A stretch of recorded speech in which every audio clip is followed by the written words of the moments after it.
Bonjour à tous et bienvenue sur ma chaîne d'analyse technique. Aujourd'hui, on va analyser le Bitcoin, l'Ethereum et faire un tour sur les news du jour. Bon, on a que des bonnes nouvelles, que des bonnes nouvelles. On a eu ce fameux deal entre la Chine et les États-Unis. Ça s'est passé très bien, mieux que ce qu'on pouvait le penser. De l'autre côté, on a bien eu notre baisse de taux d'intérêt. On a eu aussi des bons résultats, donc des bons earnings sur les plus grosses sociétés.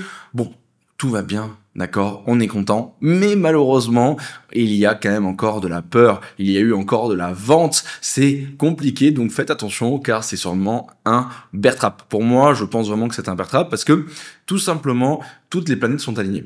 Alors, là, aujourd'hui, on avait, on va dire là, pas aujourd'hui, je veux dire dans les dernières semaines, on avait de la peur sur, ok, est-ce qu'on va baisser les taux d'intérêt ou pas? On avait de la peur sur, qu'est-ce qui va se passer avec la Chine, donc les USA et la Chine, c'est ça qui a fait chuter les marchés par rapport aux frais, donc c'est les tarifs, donc c'est les taxes douanières. On a eu de la peur par rapport en fait à plein de choses. Il y avait beaucoup de peur qui a été accumulée, mais le marché continuait à monter. Alors en tout cas sur les stocks, les cryptos c'est un peu plus compliqué. Il va falloir un peu plus de motivation pour péter. J'espère que ça va arriver bientôt. Je pense que ça va arriver bientôt en tout cas, mais je vous donnerai toutes les informations juste après. Donc on a toutes les planètes qui sont alignées, mais malheureusement ça n'a pas fonctionné. Alors je m'explique. Dans la dernière vidéo je vous ai dit, si donc il y a 7 news et 7 news qui sont bonnes, on risque de péter, ça risque de péter dans tous les sens, etc. En gros, il y a eu quelque chose d'assez connu sur les marchés financiers qui s'appelle buy the rumor, sell the news. Donc ça veut dire achète la rumeur, vend la news. Et on s'est bien fait avoir sur ce point-là. Donc ce qui s'est passé, c'est que avant le FOMC, il y a eu de l'achat. Même sur le BTC, on était en train de pumper, même sur certaines altes, on était en train de pumper. J'ai même coupé un trade qui était en positif. De l'autre côté, sur les indices, bien évidemment, on a fait même des nouveaux ATH, c'était en train de pumper dans tous les sens. Mais depuis que toutes les good news sont sorties, on a eu de la vente. D'accord? On a eu de la vente. Donc il y a eu beaucoup de gens qui se sont fait piéger. D'accord? Donc là, ça a plus été un bull trap. Mais de l'autre côté, maintenant, je pense qu'on est dans un bear trap. Parce qu'en fait, à chaque fois qu'il y a en fait ce genre de phénomène, donc d'événement, où donc on prévoit des good news, désolé, je vais boire un coup d'eau. C'est bon, ça va mieux. Donc je disais que à chaque fois qu'il y a ce genre d'événement, donc qu'on prévoit des good news, tout le monde achète. Et ensuite, après, il y a deux situations. Situation numéro 1, mais en fait, la good news, malheureusement, en fait, c'est une bad news. Donc là, bon, ça dump, et après, bonne chance à tout le monde. Ensuite, il y a la deuxième situation, donc la situation actuelle, qui est que toutes les good news qui étaient attendues sont sorties, ça se passe très bien. Bon, avec des c'est pas parfait non plus. On a sur les earnings, on a la majorité des grosses boîtes qui ont sorti des super résultats. Donc il y a eu des pumps, on est content, on a fait des ATH. Bon, il y a eu quelques sociétés où malheureusement, je vais vous les montrer tout à l'heure, où c'est un peu moins c'est un peu moins positif. Donc il y a eu des dumps, mais dans la majorité, on est dans le positif. La Chine et l'US, bon là c'est 100% positive, et par rapport donc au FOMC, par rapport au discours surtout de Jérôme Powell, bon, c'est pas parfait parce que oui, il a baissé les taux d'intérêt, mais après je vais vous donner toutes les infos, mais de l'autre côté, il pense que ça va être un peu plus compliqué que prévu en cette fin d'année pour le dernier FOMC de décembre, parce que tous les membres de la Fed sont dans des avis qui sont complètement différents, ils savent pas s'ils vont baisser les taux d'intérêt ou pas. Mais bon, bref, on est quand même sur une baisse d'intérêt, et en plus il y a eu une nouvelle incroyable sur la fin du QT, donc je vous en ai parlé que ça allait arriver, et là maintenant c'est officiel. On en reparle après. Bref, donc quand tu regardes la totalité, on est quand même majoritairement dans des good news. Donc là, il y a eu de la vente, donc il y a eu un bon piège, c'est comme ça, c'est le marché financier, mais à chaque fois que ça se passe de cette manière, donc on achète les good news sortent, et qu'il y a de la vente, mais juste derrière, en fait, on reprend la tendance haussière. Ok? Et donc, je peux vous montrer un exemple. Regardez, je vous montre sur les indices. Donc, on achète la news, on achète la news, on achète la news. D'accord, donc ça c'était donc fin de semaine dernière. Là c'était début de semaine, on achète, mardi, super, boum. Mercredi on commence à vendre, jeudi on vend, alors que ici on a les news du FOMC, ici c'est la rencontre entre les présidents, d'accord, Xi Jinping et Trump. Et on a de la vente. Mais regardez, là déjà, on est en train de repumper. Donc là, attention, là je le vois sur une vue long terme, mais je peux vous le mettre par exemple en court terme. Je vais aller par exemple vous mettre en 15 minutes. Donc on achète la news toute la semaine, boum, on dump alors que tout se passe bien. Et là, en fait, déjà, on est en train de remonter. En plus, bon, on vient pratiquement combler le gap. Est-ce qu'on va aller le chercher ou pas? Ça, c'est notre débat. Mais voilà, là, pour le moment, on a tout simplement une belle pattern de rachat. Même quand tu zoomes, regardez, on va faire un travail basique. On fait des hauts de plus en plus bas. on fait des bas de plus en plus bas, et d'un coup, on commence à faire des bas de plus en plus haut, et même on reprend des hauts de plus en plus haut. Donc là, j'ajoute le momentum ici un peu plus calme, parce que là, la session US n'a pas démarré, donc il va falloir attendre cet après-midi. Donc là, en gros, tout simplement, on a eu une tendance baissière qui est déjà en train d'être cassée, d'accord? Donc si tu tires une trendline, attendez, trendline, hop, voilà, si tu tires une trendline, ici, on prend notre petit aimant, boum, on enlève notre petit aimant. Si on tire une trendline, si on prend donc le top ici, en gros, tout simplement, tu peux voir que même si on vient chercher ici cette volatilité ici, cette mèche, regardez tout simplement. Donc on a eu le sell the news, mais le sell the news est déjà en train d'être cassé. Donc dans la logique, on est censé, si l'histoire se répète, en même temps on n'a que des good news. Je vois pas pourquoi on irait plus bas. Donc si l'histoire se répète, à part l'inflation, bon on en reviendra tout à l'heure, on a du coup de grandes probabilités d'aller voir de nouveaux ATH très rapidement. Ok. Donc hop, je remets ça pour après, on y reviendra. Bon, on reverra ça juste après. Donc tout ça pour dire que là aujourd'hui il y a eu donc je pense il y a eu en fait un peu une capitulation encore un peu plus violente que les dernières fois parce que bon oui dans les cryptos on n'arrive pas à aller chercher de nouveaux ATH. Oui, dans les cryptos on a les altcoins qui souffrent et c'est un enfer pour tout le monde bien évidemment. On a eu un gros crash de nettoyage il y a pas longtemps. Là, même quand t'as que des good news, on dump. Donc je comprends que c'est compliqué. Et en fait, c'est là où ça fait un grand nettoyage. Donc ceux qui capitulent, d'accord, c'est leur point de capitulation, ils disent ok, maintenant j'en ai marre, je vends tout, d'accord, je dégage. Il y en a certains qui sont un peu entre les deux, qui se disent bon, je vends tout.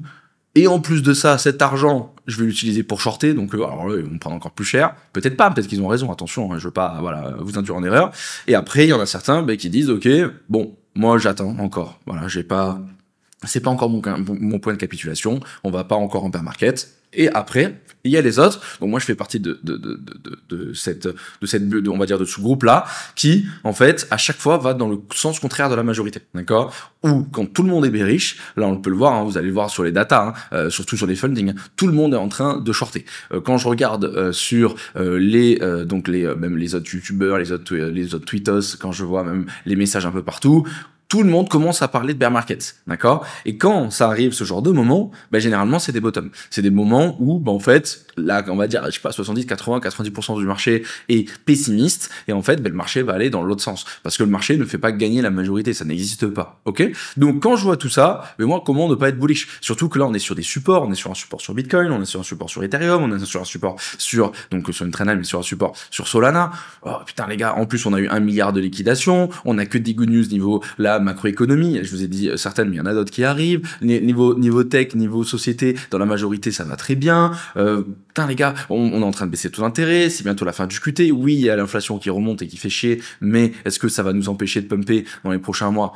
Je ne pense pas. Peut-être dans un an ou deux, oui, mais là, pour le moment, non. Bref, vraiment, tout est aligné. Donc, je reste dans mon plan qui est d'acheter du Bitcoin tous les matins. Je l'ai encore fait ce matin, de continuer à long les altcoins et de continuer à y croire. Ok? Et après, par contre, je ne jette pas la pierre à ceux qui sortiront. Donc désolé, c'est un moment tonton qui est énorme, là, 9 minutes, mais c'est important et j'espère que peut-être que certains vont voir un peu plus clair et ne pas lâcher l'affaire. Donc voilà, on commence avec les news, la moitié des news, après on fait l'analyse, après on fait les datas et on reviendra sur les autres news.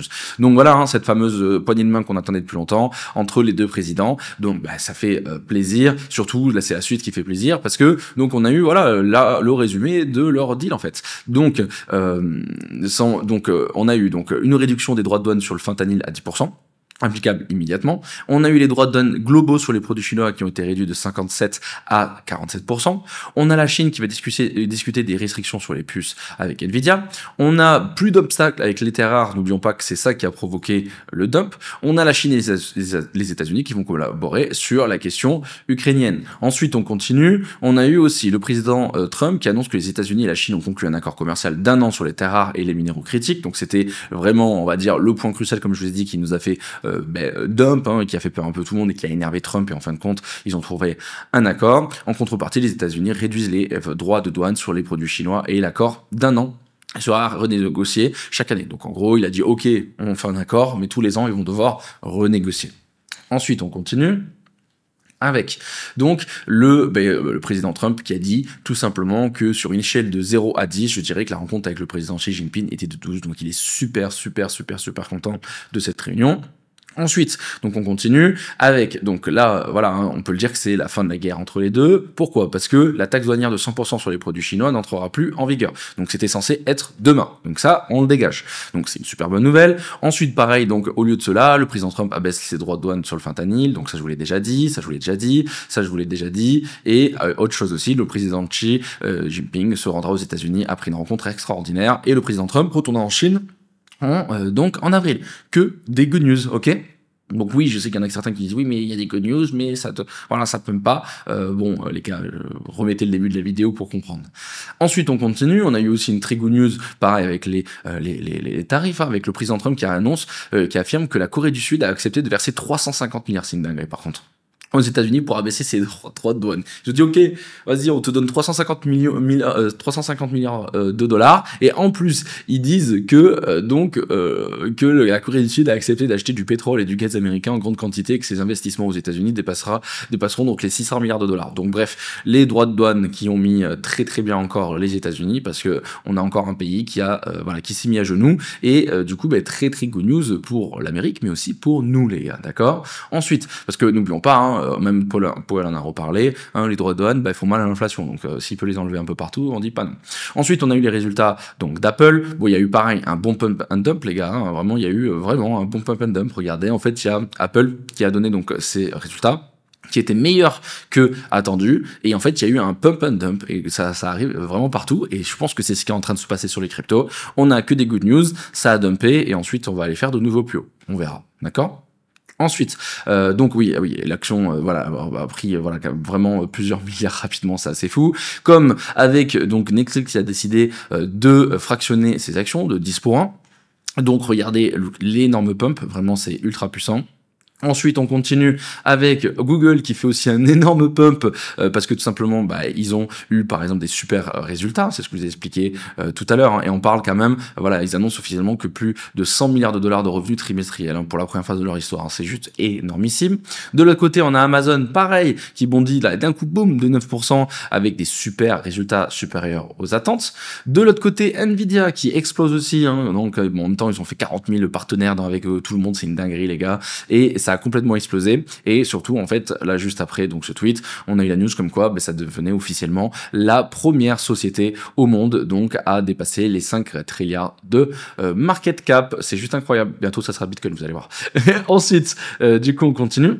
On a eu quand même Meta qui eux par contre malheureusement ont n'ont pas atteint les objectifs, donc il y a eu de la vente. Et on a eu aussi Microsoft qui n'ont pas eu les objectifs attendus. Donc en gros en fait ils ont eu les objectifs attendus, mais en gros il y a eu un dump. Donc pareil, là il faut que je regarde l'action, mais j'en suis sûr que ça a dû remonter. Ensuite on a du coup pareil pour Coinbase. Donc là c'est pas du tout intéressant pour le marché global, mais nous ça nous intéresse pour les cryptos, qui déclare un bénéfice, c'est énorme, de 433 millions de dollars pour le troisième trimestre, donc le Q3 2025.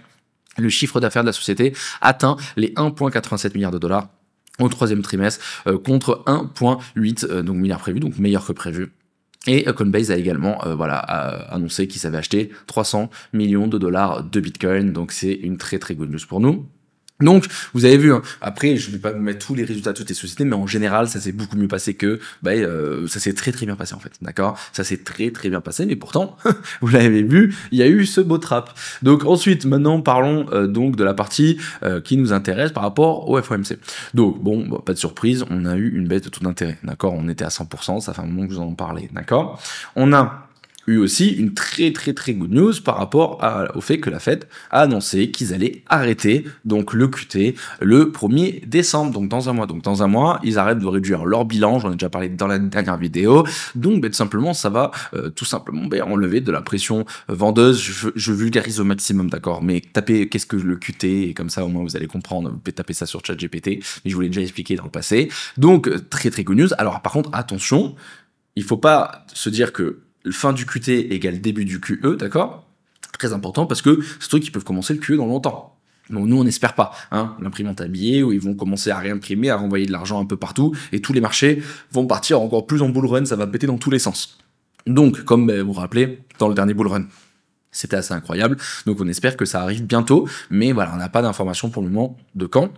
Ensuite, je vous ai noté 2-3 informations par rapport à donc ce que Jérôme Powell a dit pendant le discours. Bon, pas de surprise, il a dit que le marché du travail s'affaiblit et que l'inflation reste relativement élevée. En même temps, on l'a vu, hein, les datas du marché du travail. En plus, il y a eu énormément de licenciements et des licenciements qui sont prévus dans pas longtemps sur les grosses tech. Vraiment, là, le niveau marché du travail, c'est un carnage. Donc, heureusement, parce que regardez hein, l'inflation ici qui est en train de refaire de nouveaux plus hauts. Donc, c'est embêtant, c'est très embêtant. Donc, avec juste en fait les datas de l'inflation, bon, ben la Fed, jamais de la vie, vous voyez la Fed baisser les taux d'intérêt. Mais vu que le marché de l'emploi part en cacahuète, ils sont obligés en fait de tirer le tir. Donc là, en fait, il y a un peu une bataille entre est-ce qu'on rebaisse les taux d'intérêt encore une fois en décembre ou non, hein, donc ça sera le 10 décembre. Et c'est ce qu'il explique aussi sur un autre point en disant que les membres de la Fed avaient des opinions très divergentes sur la prochaine réunion de la Fed en décembre. Et c'est vrai que souvent ils sont assez d'accord. Hein, il y en a toujours un qui veut, voilà, peut-être baisser un peu plus tôt, un peu plus tard. Mais là, c'était quand même assez fou parce qu'il y en a qui voulaient descendre fortement, d'autres qui ne voulaient pas descendre. C'est vraiment très très divergent. Donc c'est vrai que c'est pas souvent que ça arrive. Donc ça peut faire peur à certaines personnes. C'est pour ça que mercredi en fait ça a chuté hein, les gars. Hein, parce qu'en fait juste avec les chiffres du FOMC, je pense que c'est même sûr, hein, on allait bumper et finito pipo. Mais sauf que de l'autre côté, voilà, là on a, on voit que la Fed se pose des questions et même du coup donc après il a dit que les données disponibles indiquent que les perspectives n'ont pas changé, mais que, en gros, tout simplement, une nouvelle baisse des taux de la Fed en décembre est loin d'être assurée. Donc, en gros, ça pareil, il a mis un stop, il a fait son Powell, à la place de dire, bon, on verra chaque semaine, là, il a été un peu plus dur en disant, et pas en disant, on verra en décembre, il a pas dit, parce que vous vous rappelez, tous les détails sont importants, il a pas dit que une nouvelle baisse de taux de la Fed en décembre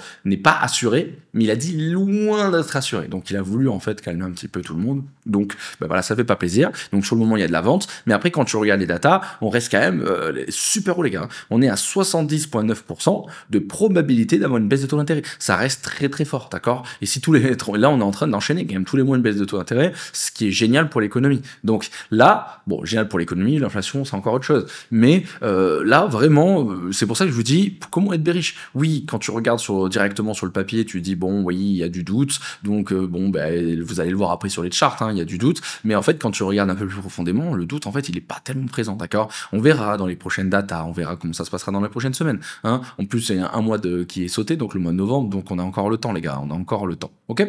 Donc, c'est un mois et demi. Donc, ensuite, on continue, hop, avec donc les charts. Donc déjà, très important, commençons par le Dixie. Bon, là, les gars...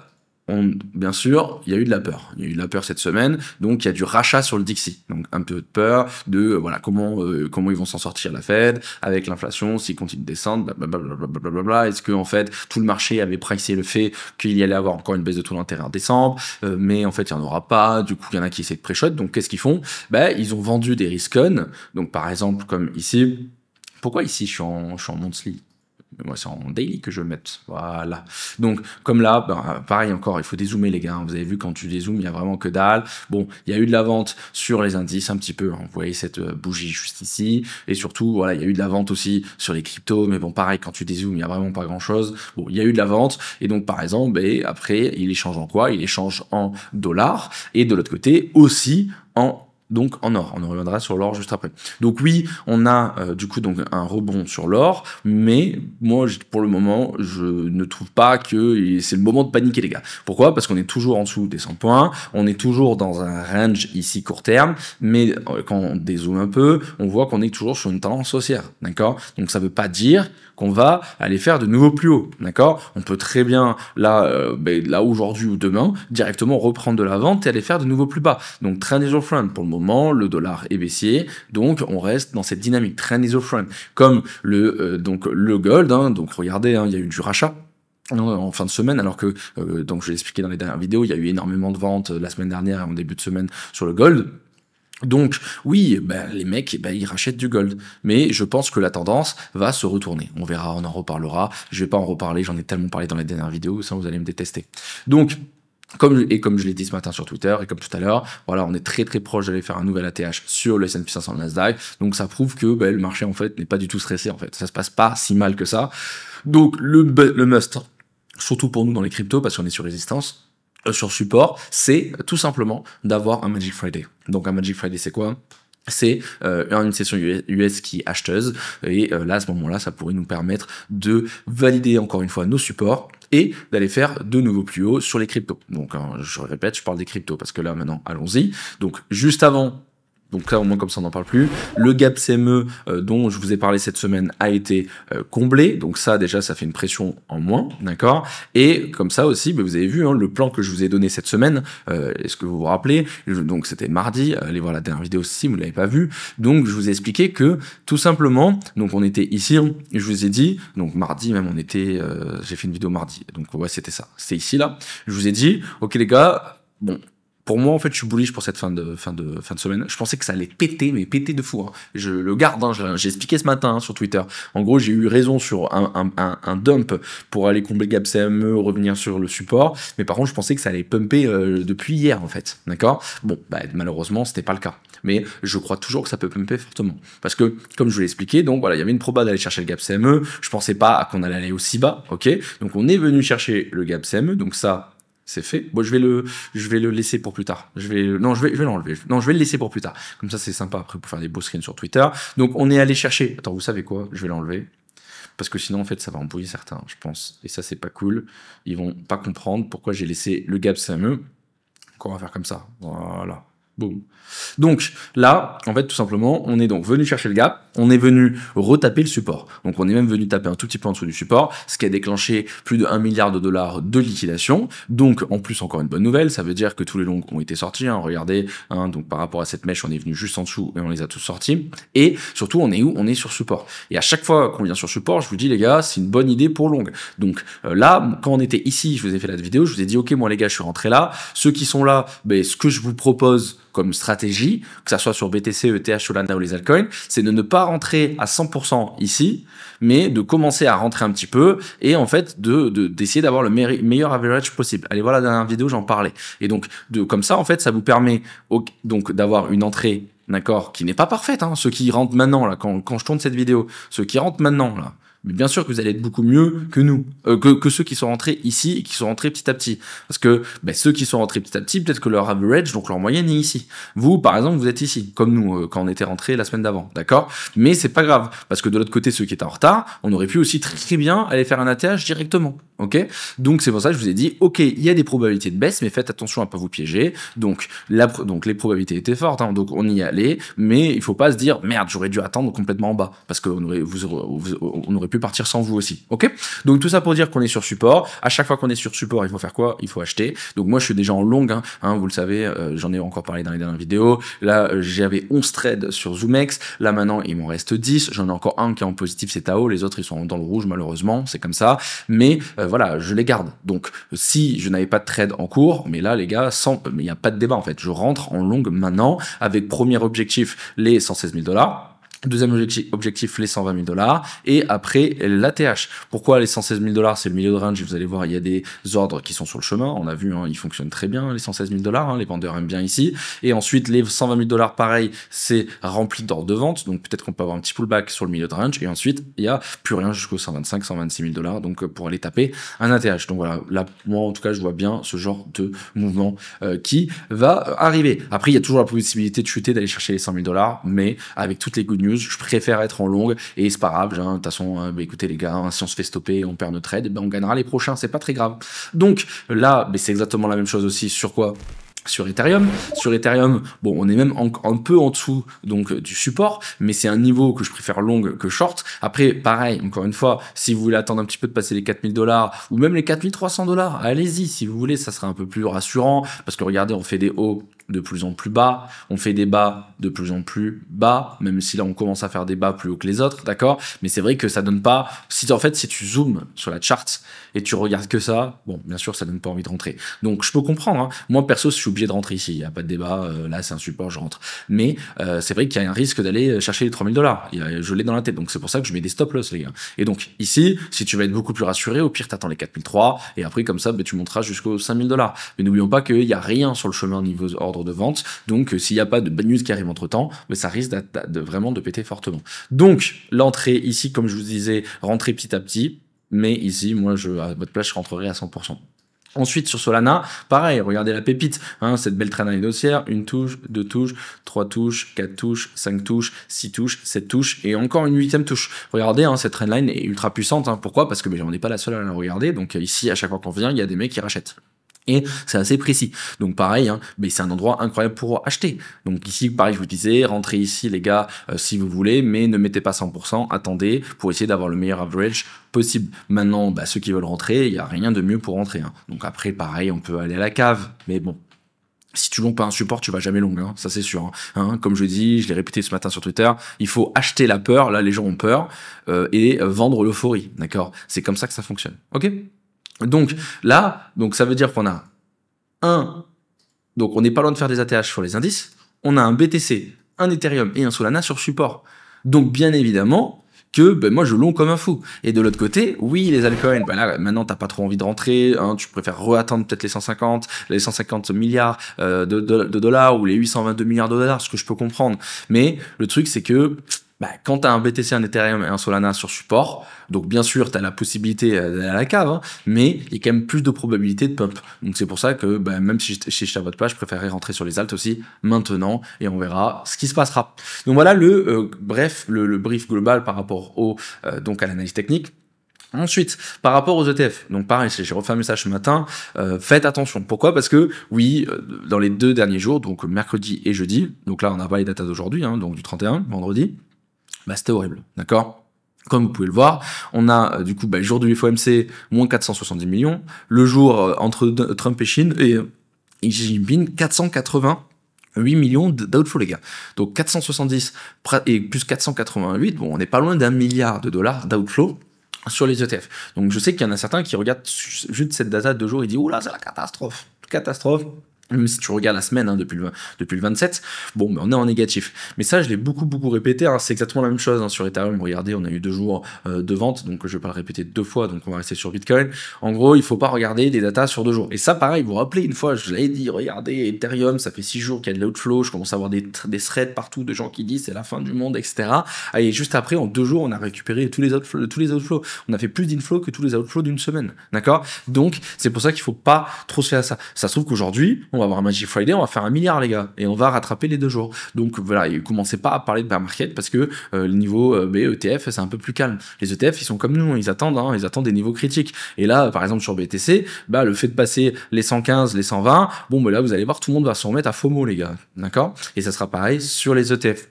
Donc oui, c'est pas encourageant, mais c'est pas pour ça, c'est pas non plus les datas des ETF qui vont me faire changer d'avis sur la totalité. Ok? En fait, il faut tout le temps prendre plein de datas et les regrouper. Si niveau price action ça va pas, niveau macroéconomie ça va pas, niveau order flow, order book ça va pas, si niveau ETF ça va pas, si tout va pas, mais les gars, je vais pas vous dire je suis bullish, je vais vous dire bon là les gars ça pue, mais moi je vais commencer à parler de bear.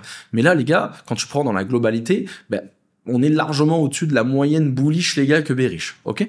Allez, on continue avec les Zoe Futures. Donc, on voit que pour le moment, les gens sont pas ultra bullish. En gros, en fait, on a eu ce petit pump, j'en ai parlé la semaine dernière, on commençait à avoir mardi, on commençait à avoir, de l'intérêt qui revient, mais avec le crash, les gens sont retrauma. Donc, c'est pour ça que c'est ici qu'il faut rentrer, d'accord? C'est ici qu'il faut rentrer, parce qu'on est aussi, sur un support de la peur. Ensuite, par contre, sur Ethereum, on voit que c'est un peu plus joli que sur BTC, mais c'est toujours pas non plus la folie, les gars. Et par contre, sur Solana, c'est quand même assez linéaire, hein. Là, les mecs qui sont en train de rentrer à fond. On a fait le nouveau plus haut que je vous ai parlé la dernière fois qu'il fallait le chercher, donc c'est bon, on est pile dessus, donc ça fait plaisir. Donc, on voit que l'intérêt revient un peu plus sur Solana que sur ETH et BTC, mais c'est pas non plus la folie. Mais, comme vous le savez, à chaque fois, il suffit très peu aussi pour tout déclencher. Sur Hyperliquid, toujours plus de short que de long. En même temps, avec la liquidation des longs, je peux comprendre. Donc, regardez, il y a beaucoup de shorters sur le marché. Et le pire, c'est quand tu regardes les fundings sur BTC ETH qui sont très bas, mais le plus impressionnant, c'est Sol. Il est ultra négatif. Tout le monde short Solana. Et tout le monde short BNB. Regardez, BNB, les gars. BNB. C'est assez fou quand même. Et quand tu regardes dans la globalité, à part là, Jelly, je sais pas ce qui s'est passé, il a dû avoir une news, mais sinon tout le reste, regardez les gars, on est tellement dans le bleu-violet. Les gens short, les gens ont peur, les gens sont traumatisés. Et quand tu regardes dans le passé, en gros, tu pourras regarder, hein, mais les moments où généralement t'es ultra dans le bleu comme ça, c'est les moments où après le marché repart en fait à la hausse, ok. Et quand on est dans l'euphorie, comme ici là, d'accord, c'est les moments où ça chute, d'accord. C'était la dernière all season il y a bientôt 1 an.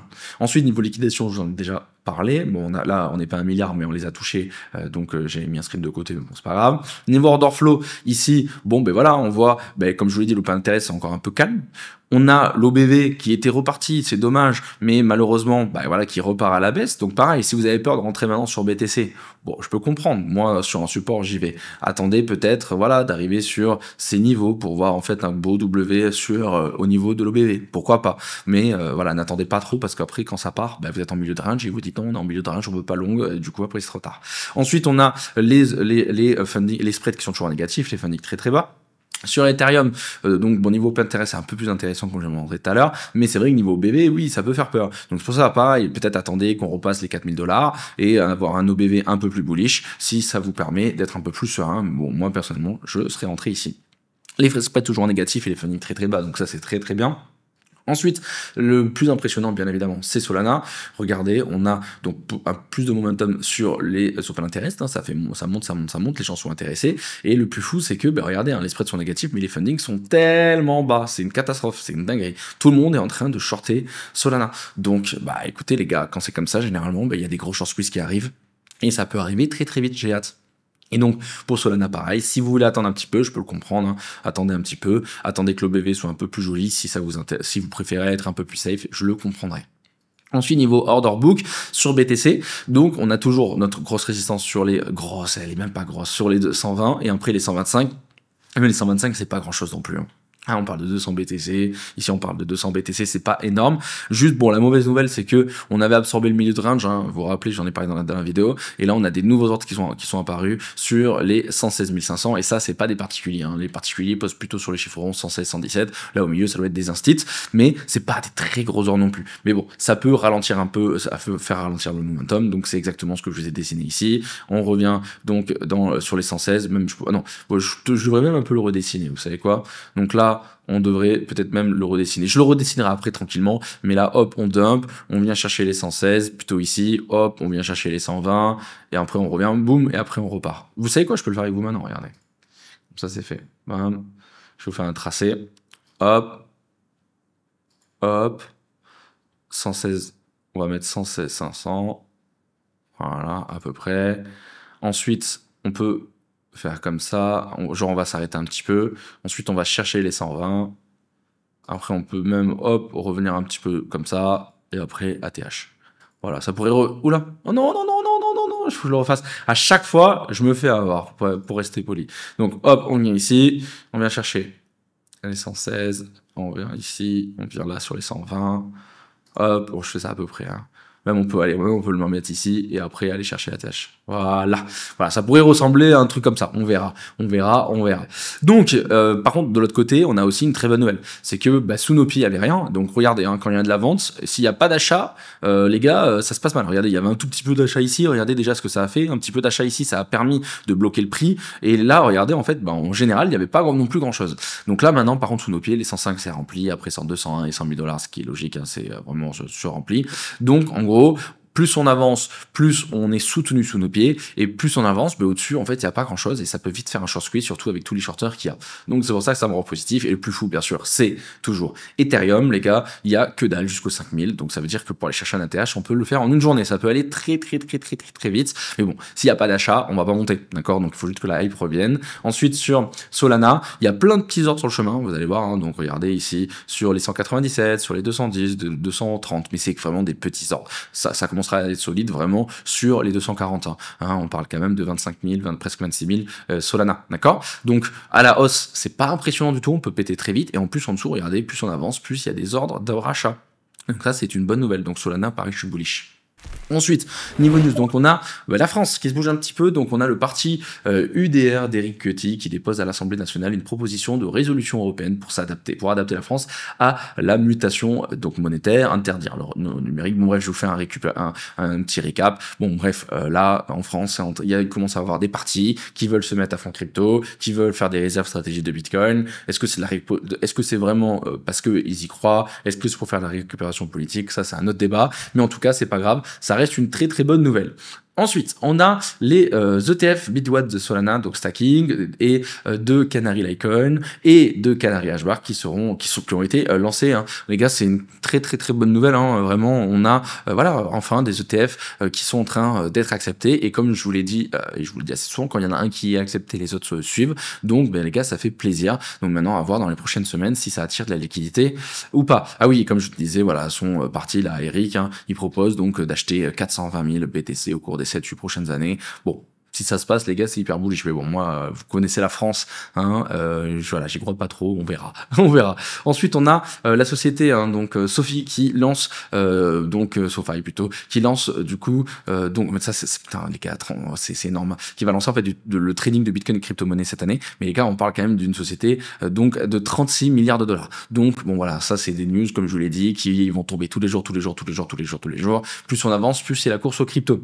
Ensuite, il y a eu une table ronde avec voilà des gens très importants, et donc on a eu notre cher Larry Fink qui nous met bien, qui dit que donc c'est le PDG de BlackRock, c'est le plus gros fonds d'investissement au monde, qui déclare qu'il faut posséder du Bitcoin et des crypto-monnaies si les pays continuent à déprécier leur monnaie, hein, donc c'est bien, et je suis bien d'accord avec lui. Et ensuite, vous allez voir, il y a aussi JP Morgan qui a dit que voilà, ils ont dit quelque chose de sympa. Donc ensuite, on a Metaplanet qui donc arrive encore à mettre de côté, hein, voilà, sécuriser un crédit de 500 millions de dollars pour acheter des bitcoins et pour faire du buyback sur leurs stocks. Et ça, c'est une très good news. Donc voilà, hein, c'est la plus grande société japonaise détenant du bitcoin. Donc c'est très bien qu'il continue. Ensuite, il y a Trump Media qui va lancer des marchés de prédiction Trust Predict. Donc pareil, hein, ça se voit là, très good news, hein, quand le président lance quelque chose, en tout cas son équipe. Dans les cryptos, ça fait plaisir, et surtout, ça fait plaisir à, je pense, l'équipe de crypto.com. Donc voilà, c'est que des bonnes nouvelles. Après, je vous ai dit qu'il allait y avoir énormément de licenciements dans les grosses boîtes, hein, comme vous le voyez juste ici, mais on en a déjà parlé juste avant. Ensuite, très good news par rapport à Western Union qui prévoit de lancer USDPT, donc c'est un stablecoin adossé au dollar sur Solana, au cours du premier semestre 2026. Donc pourquoi c'est une good news? Parce que tout simplement, voilà, ceux qui connaissent Western Union, les gars, c'est ultra utilisé en fait, c'est ultra utilisé, ça dépend par qui, dans quel pays, etc. Mais c'est ultra utilisé, hein, comme ils disent. Donc là, par exemple, ils vont également donc de permettre des conversions crypto tout fiat pour les clients via plus de 400 000 points de vente. Mais je sais même plus il y a combien en fait de clients qui utilisent Western Union pour envoyer de la thune à droite, à gauche. Et en fait, si tu peux le faire en stablecoin, bon, c'est pas ça qui va faire monter les cours, c'est pas ça que je veux dire. Mais niveau technologie, niveau adoption mondiale, etc. Ça permettra donc d'accélérer énormément de ce côté-là, et on peut que être content. Ensuite, donc on a eu les résultats par rapport donc aux ETF, hein, qui ont été lancés donc pour leur premier jour. Donc il y a Solana qui a enregistré 56 millions de dollars de volume, ce qui est pas ouf du tout, hein, mais qui est très bien pour quand même. En gros, 56 millions de dollars, on peut dire que oui, non mais c'est pas mal, surtout que voilà, il y a plein de jours où le BTC le fait pas, ETH le fait pas, mais c'est quand même le jour 1. Donc en gros, c'est un bon début, mais comme je vous ai dit tout à l'heure, je peux pas avoir en fait un contre-discours. Je peux pas vous dire ouais les gars, regardez sur le BTC, il faut pas prendre 2 jours de data ou 1 semaine de data. Donc je peux pas le faire non plus sur Solana en disant oh les gars, en plus moi je suis full Solana. Donc oui, regardez, premier jour 56 millions, c'est énorme et ça va continuer comme ça. Non, on attend quelques semaines et après on fera une analyse complète. Et de l'autre côté, bon, Hbar 8 millions, c'est que dalle, et LTC c'est que 1 million, mais bon, pareil, on verra dans les prochaines semaines, mais on s'en fout. C'est une victoire, les gars. C'est une victoire. On se rappelle, hein, la guerre contre la SEC a été compliquée, d'accord? Ensuite, on continue avec la mise à jour Fusaka d'Ethereum qui réussit son lancement sur le testnet Oudi avant le lancement sur le réseau principal, prévu le 3 décembre. Donc, ce fork prévoit des améliorations de sécurité et de scalabilité. Donc, très good news. Donc, ça continue de build sur Ethereum et dans le bon sens. Donc, on peut que être content. Ensuite, donc là c'était la France, et maintenant on va du côté de l'Allemagne. Donc le parti allemand AfD dépose une mention visant à créer une réserve nationale de Bitcoin. Donc pareil, voilà, entre le dire qu'ils veulent le faire et le faire, c'est un monde, mais c'est pas grave. Donc maintenant, mais même tous les partis politiques se mettent à fond là-dedans, hein, pour faire, encore une fois, je sais pas si c'est parce qu'ils veulent sauver leur pays ou si c'est pour faire de la récupération politique, mais en tout cas on s'en fout. À l'époque, personne n'aurait pu l'imaginer et le croire, hein. Imagine, tu dis ça à tes parents il y a 4 ans, ou même il y a encore 1 an ou 2, ils rigolent à ton on est. Ensuite, il y a Grayscale, ça je l'ai déjà dit tout à l'heure. Ensuite, je l'ai pas dit, Grayscale qui lance le Solana Trust ETF sur le New York Stock Exchange Arca, donc son premier ETF avec stacking activé, donc très important le stacking activé. Et du coup, en gros, pour faire simple, hein, ils offrent donc à leurs investisseurs donc à la fois la possibilité donc de bénéficier de la hausse ou de la baisse bien évidemment de l'actif, mais aussi avoir un rendement dessus, et ça peut attirer énormément de monde. Ensuite, on continue. Ah oui, ça j'ai oublié de le dire, très important, hein, pareil, hein, la Chine n'achetait plus donc de soja aux États-Unis, et là maintenant, en fait, la Chine a annoncé, donc ils achètent 180 tonnes de soja américain, sa première commande depuis des mois, en signe de bonne foi avec la rencontre demain entre le président Trump et Xi Jinping. Donc vraiment, c'est une très très good news. Ensuite, il y a eu encore 250 millions de USDT qui ont été mint, des USDC, donc ça rentre. C'est bien que ça continue. Bon, en plus, après Michael Saylor qui nous lâche, hein, je pense que Bitcoin pourra aller à 20 millions de dollars. Bon, après ça, voilà, lisez si vous voulez. Mais bon, c'est bien qu'il continue à faire de la publicité. Ensuite, ça fait toujours plaisir, Solana qui a publié une vidéo, donc Hello Wall Street, où on peut notamment apercevoir les Penguins et de nombreuses références à l'écosystème Solana Fundbunk. Bon, donc n'hésitez pas à aller la voir si vous voulez, ça fait plaisir. Hein. Personne ne l'aurait cru pareil à l'époque. Hein. On continue. Ah oui, ça aussi, j'ai oublié de le dire, très important. On a donc, parce que tout le monde parle de la bulle IA, ça commence aussi à aller dans la robotique, etc., mais surtout bulle IA, et beaucoup de gens disent oui, c'est bon, c'est une bulle, ça va péter. Et la dernière fois, donc Powell en a parlé, et là il vient encore d'en parler en disant en fait tout simplement que pour lui, ce n'est pas une bulle, donc ça veut dire qu'on n'est pas sur un top de bull run sur les stocks, et il y a encore de quoi faire. Donc quand t'as le président de la Fed qui dit ça, les gars, ça rassure. Bon, il va pas dire le contraire non plus, hein, mais je pense que s'il pense, il dira rien, d'accord, sans ça coûterait trop cher. Mais voilà, là il est assez confiant, et en fait c'est normal par rapport à la bulle .com, donc à la bulle internet. Bon, avant en fait c'était plein de boîtes qui montaient mais il n'y avait pas de thunes. Là en fait c'est plein de boîtes qui ont de la thune et qui font des partenariats entre les uns les autres, etc. Donc oui, mais c'est beaucoup plus tenable, donc c'est pour ça qu'il a dit ça. Ensuite encore 100 millions de USDC qui ont été mint. Ensuite, très good news avec Consensus, donc c'est la société derrière MetaMask qui aurait sélectionné des banques pour diriger son introduction aux bourses à venir. Cette IPO serait menée par JP Morgan et Goldman Sachs. Les gars, on parle quand même de MetaMask, 30 millions d'utilisateurs, tout le monde a un MetaMask, hein, regardez, hein, tout le monde en a un. Et du coup, c'est pareil, hein, qui aurait parié dans le passé qu'il y a une possibilité que MetaMask soit listé, c'est la société en tout cas de MetaMask soit listée, c'est quand même une dinguerie, et en plus cette IPO sera menée par JP Morgan et Goldman Sachs, les gars. Alors qu'à l'époque, tu prends toutes les plus grandes banques comme JP Morgan et Goldman Sachs qui criaient tous les jours que les cryptos c'était des scams, ils ont embrassé le Bitcoin, ils ont embrassé Ethereum, ils ont embrassé Solana, et maintenant même du coup les sociétés comme Consensus, c'est une dinguerie quand même. Allez, on continue avec encore 250 millions de USDC qui ont été mint. Ensuite, bon voilà, la peur, hein, qui est bien revenu, tout ça on l'a vu. Pareil, ça fait plaisir. Encore la Riffing qui nous met bien, hein, qui dit que donc Bitcoin devrait pourrait en fait toucher 700 000 $. Et quand il dit ça, je pense qu'il donne une target basse, et voilà, c'est hyper bullish, hein, c'est l'homme, pour moi, l'homme le plus puissant du monde. Donc voilà, ça fait plaisir. Ensuite, très très good news avec Jamie Dimon, hein, on l'a beaucoup insulté dans l'écosystème, hein, donc c'est le CEO de JP Morgan qui a dit en fait tout simplement que il s'est trompé par rapport au Bitcoin et au crypto, donc il fait un mea culpa en disant oui, c'est vraiment réel, oui, on peut vraiment l'utiliser, machin, blablabla, et tout le monde l'utilisera. Bon bref, en gros, il nous a craché dessus, et maintenant il a compris que tous ses investisseurs ont dû lui dire bon frérot, tu vas te dépêcher, hein, t'es en retard, donc nous on veut investir, et même je pense que tous les actionnaires je dirais même le board de JP Morgan, ils ont dû lui dire allez, arrête de casser la tête, on va louper la prochaine bulle, donc dépêche-toi. Ensuite, voilà, c'est juste historique, hein. Solana qui vient de sonner la cloche de clôture de la bourse de New York, donc voilà, c'est toujours bien, allez voir la vidéo si vous voulez.